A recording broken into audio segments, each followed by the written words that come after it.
We have a sermon series at the moment. This is the last Sunday in this sermon series called Generous Living, looking at the texts that we have from Sunday to Sunday to figure out how do they impact our life in regards to the way that God works in and through us to the world around us. Everyone wants a piece of me. Doesn't that feel like that at the end of the year? Everyone wants a piece of me. As I go around and I was speaking to teachers and to other people around, it's like you sort of think that, I don't know if I've still got a piece left for me because everyone wants a piece. Everything is, scattered around. And it's almost like everyone wants to have just a bit of quiet time to collect themselves again because it's all, everywhere.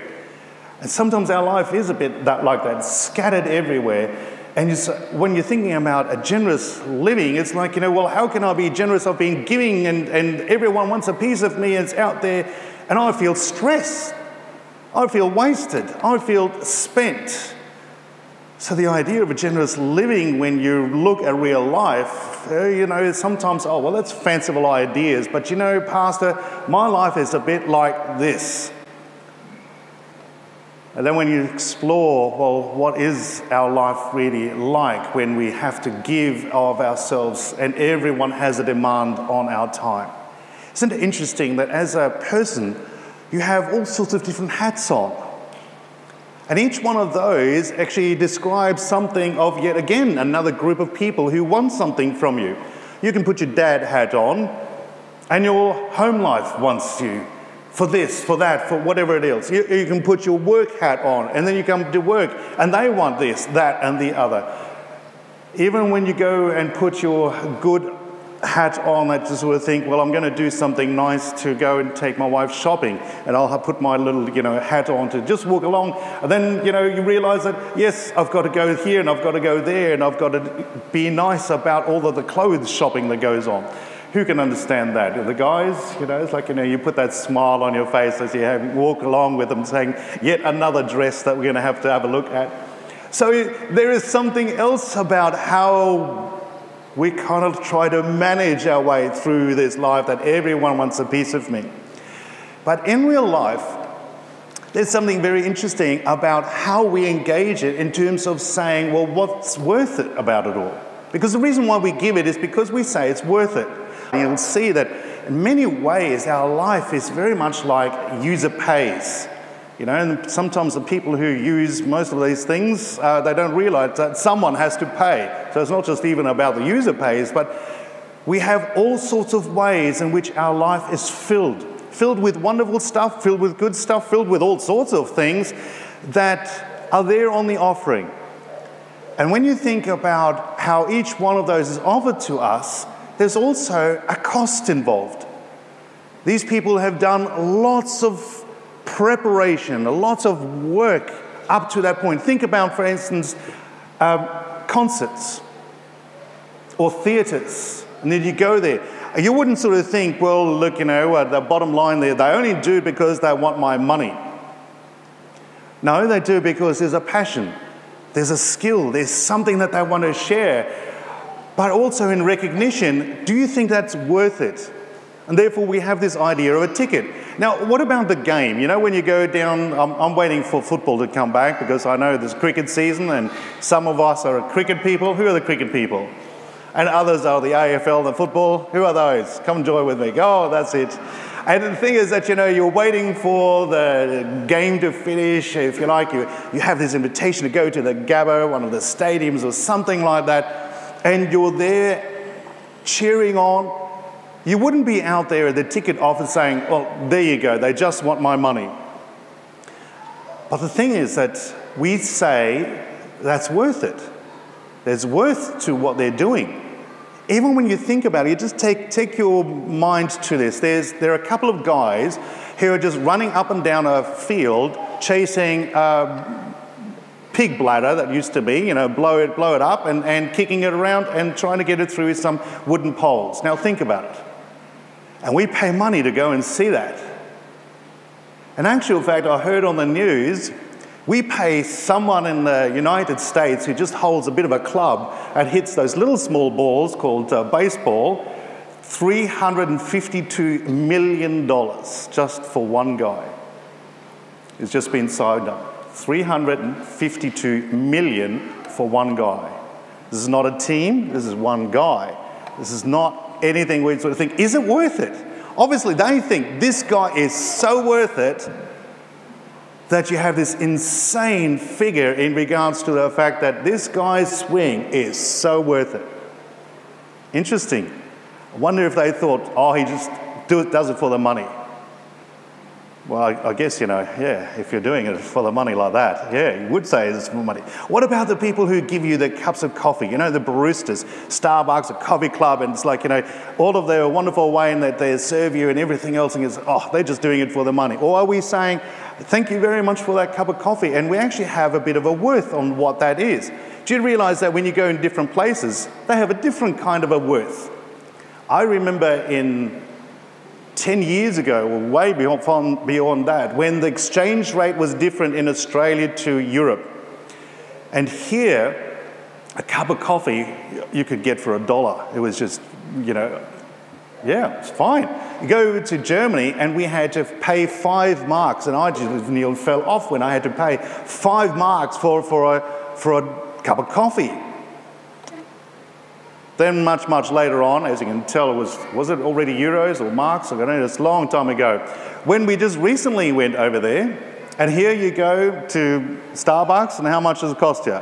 A good cup of coffee, with all the rest of it, and creams and everything else on there, and you're paying there $5 or something like that. And when we were over there, it's in reverse.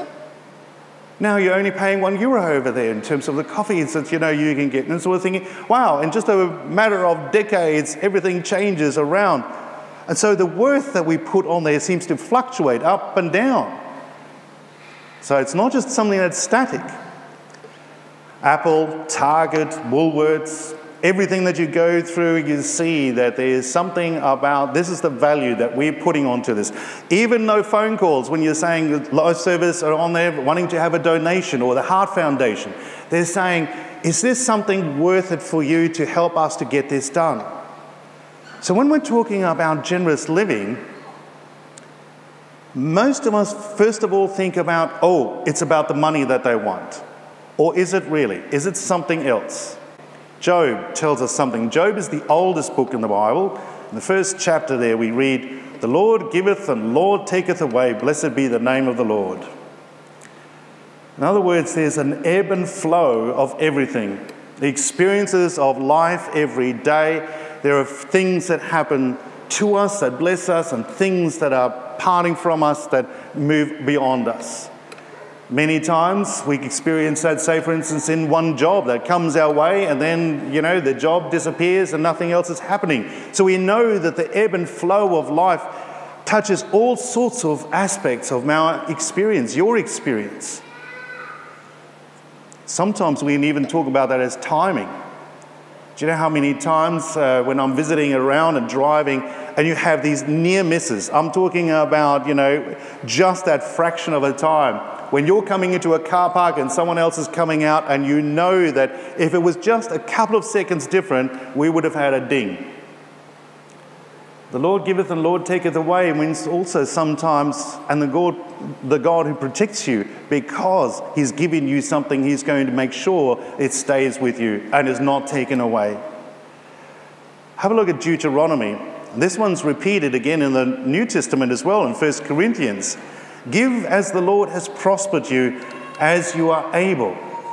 There's something about God giving to us and then saying, as God has blessed you, share it around. And in 2 Corinthians chapter 9 we read, as you have decided in your heart, and do it gladly. For the Lord loves a cheerful giver. So the idea of our emotions in this, our cheerfulness, our disposition towards what we have received and what we give matters to God. It's a matter of the heart. Have a look in Luke. In Luke chapter 16, it must be this weirdest sentence that I know in the Bible, where Jesus actually says, go and buy for yourself friends with the wealth you've got. It always stumps me. But when you think about it, God is giving you blessings to share with your friends, your families. And the idea here is also as you've received, so share it around. It's amazing how many times when you think about what would you like to do for your children, have a look at how they pull on your heartstrings when it comes to the lotto things. And the one that I remember most is when the dad pays off the daughter's mortgage. Remember? You remember that one? Now, what would you do if God blesses you that abundantly and you've got all of that? Wouldn't you want to pass it on and bring that blessing to others? And so even in that little ad, they already know that there's this wonderful way in which we are blessed. And what are we going to do with it? We want to bless others with it. In Proverbs chapter 3, and it's repeated again in Psalms 96, it says, "Give honor to God by giving him your best, your first portions." So when we're talking about these ideas before about worth of what we do when we're paying for something like going to a game or something, here it's reminding us that what is God worth to you? The worth of our relationship with God. We put a worth on something like a ball game or new clothes or whatever it is that we want to purchase. That has a worth to it. What is God worth in regards to knowing that God has blessed us? What do we do? And here in the Old Testament, it talks about giving back to God. But of course, we know that God doesn't need our money. So what is this idea about offering our best, our first portion? Isn't it just a blessing through a way in which others are blessed? And generosity then it reveals a character. Our generosity reflects the generosity of God himself. So God has actually already in the Old Testament put it into us that as I'm blessed, I'm actually blessed to bless others, because it mirrors the characteristics of God, who in his blessings shares with others. And so the key is not how much, it's about my ability, my being enabled to do that. And so as God passes it to me, I'm invited to pass it on. In Ephesians, the reading we heard today, here Paul is praying for the people who are listening to this message. And he says, I pray that your hearts will be flooded with the light so that you can understand what? What's the word up there? Confident hope. Confidence. Now here's something very important here. The confident hope he has given to us, who is called his holy people, who are his rich and glorious inheritance. God has a connection to us that he calls us into. There's something else he says. I also pray that you will understand the incredible greatness of God's power on us and for us and through us. God's power that is placed upon us who believe in him. And it says, this is the same mighty power that raised Christ from the dead and seated him in the high place of honor at God's right-hand side in the heavenly places. So when we're talking about the resurrection power here, the power that raised Christ from the dead is now in you, as it says in Romans. And it goes on then in Ephesians to say this, God has put all things under the authority of Christ and has made him head over all things. For who? What does it say? Take it further on. For the benefit of the church, which is us, and God's blessings will then fill all things everywhere with himself. Here's something very important when we're thinking about what is it that God is doing and what is the place of the church. Have you noticed that when we started, say for instance, with forgiveness at the beginning of the service, confession, absolution, the first message that Christ gave to his disciples as the church to go and share as a message is the message of forgiveness. And the message of forgiveness is about bringing things back together, people back together, reconciliation. Because without forgiveness, there is separation, there is distance. But in forgiveness, there is this idea about bringing things closer together again. And here, all of this is talking about that God is doing all of this through you and me for the benefit of the church so that everyone else in all the world can benefit from that. It goes on from us to others. We heard this reading about the end of time, about God's judgment. And it says here, as you did it for the least of these, you did it for me. Here's the thing that we so often think about. We think that the little things don't matter. Because when it comes to generosity, we always think, oh, it's got to be a big thing. It's got to be a show. It's got to be huge. But in actual fact, God is showing us here in this one, the small stuff matters. How often do we sort of say, don't fret the small stuff? But here he's saying the small stuff counts. God knows the small stuff. Even a glass of water that you give to someone who's in need matters. God notices the small stuff. We don't. Just think about it. How often do you lose your keys? Where did I put my keys? Who's with that? Or is that just me that I'm turned 50 and so like, where are the keys? Where did I put my keys? We so often forget, but God does not forget, even the small stuff. It says in the passage in our Bible that he counts even the hairs on our head. Now that is small stuff.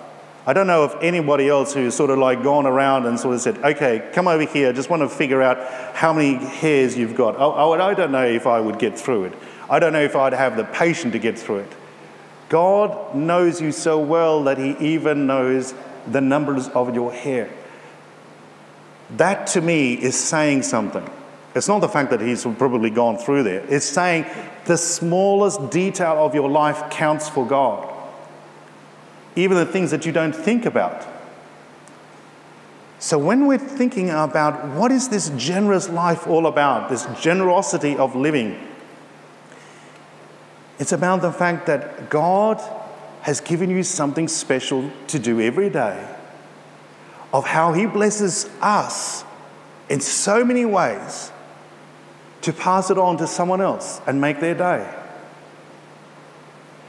The way that you know that you've made someone's day is usually an expression on their face.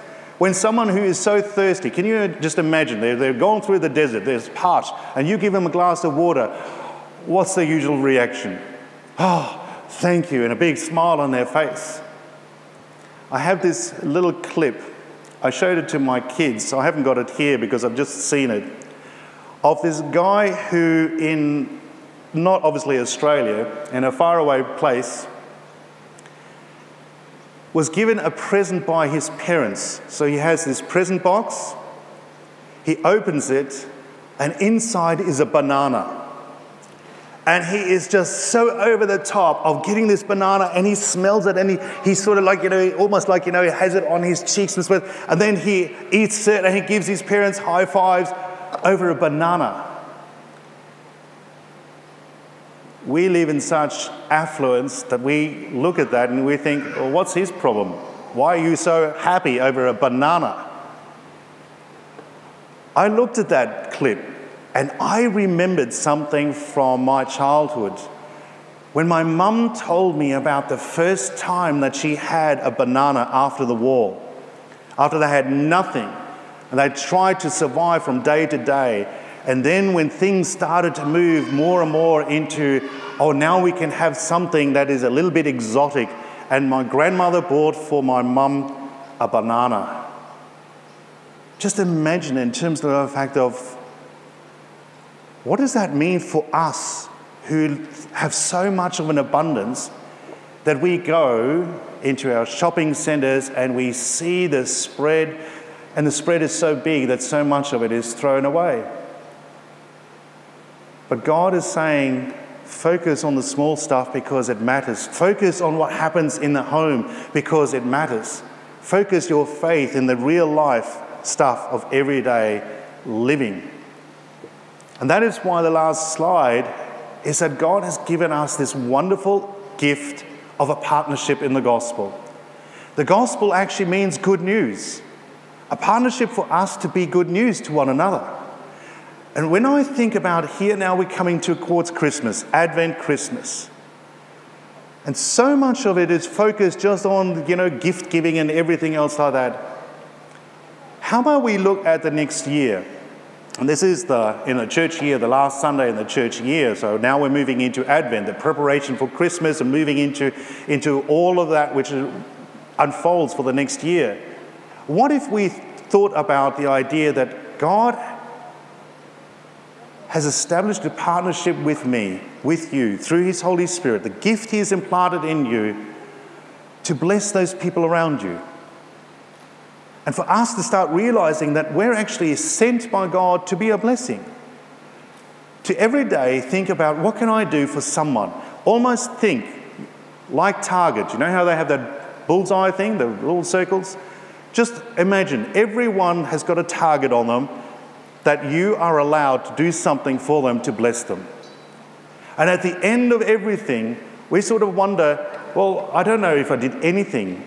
And God says to you, you know, all those things that you did, and we say, well, I can't remember what I did. All the things you did them for me.